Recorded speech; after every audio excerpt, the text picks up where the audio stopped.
Ya pemirsa, generasi milenial adalah penyumbang data pemilih tetap atau DPT pada pemilu 2024. Berdasarkan dari data Komisi Pemilihan Umum, sekitar 68,8 juta atau sekitar 33,6% merupakan generasi milenial.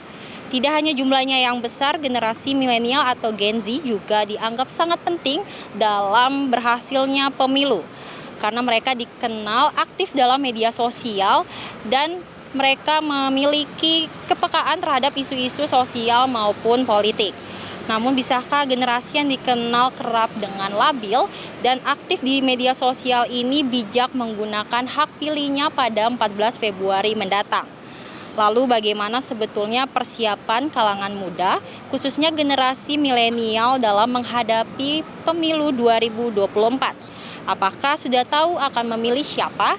Berikut wawancara kami bersama kalangan muda di Jakarta.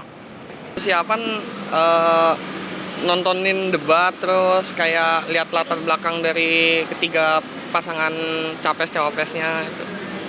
Lalu kira-kira yang menurut kakak paslon nomor berapa yang bisa mewakilkan kaum muda?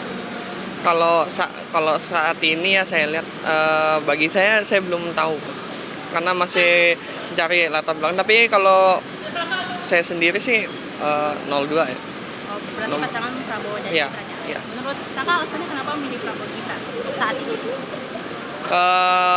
Kalau tak lihat sih dari program kerjanya yang tak lihat itu memang wakili anak muda. Lalu harapan kakak untuk pemilu 2024 nanti bagaimana?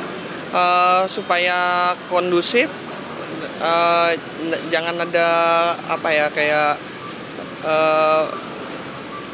perpecahan di antara masyarakat gitu. Menurut saya sih persiapannya sih setelah melihat hasil debat yang di televisi itu ya, ada di situ saya melihat persiapan ada ke nomor 2 ya, yaitu kalau nggak salah nomor 2 tuh Pak Prabowo ya, ya Pak Prabowo ya, ya Mas Gibran ya. Karena kenapa? Karena kesatu saya kalau melihat Pak Prabowo itu optimis banget ya, optimis banget, dan saya suka dengan ciri khasnya Pak Prabowo gitu kan.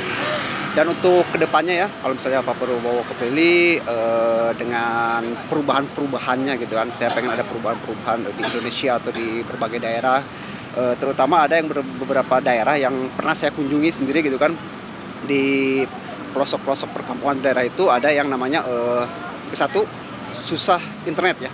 Susah sinyal sampai sekarang itu udah beberapa tahun sampai sekarang itu susah internet, sama jalan-jalannya masih kurang bagus lah gitu. Berarti memang paslon nomor urut 2 bisa mewakilkan para kalangan muda ya? Ya, betul.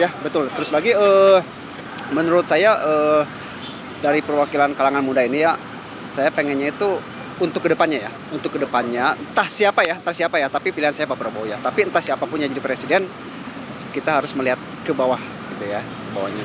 Ini paling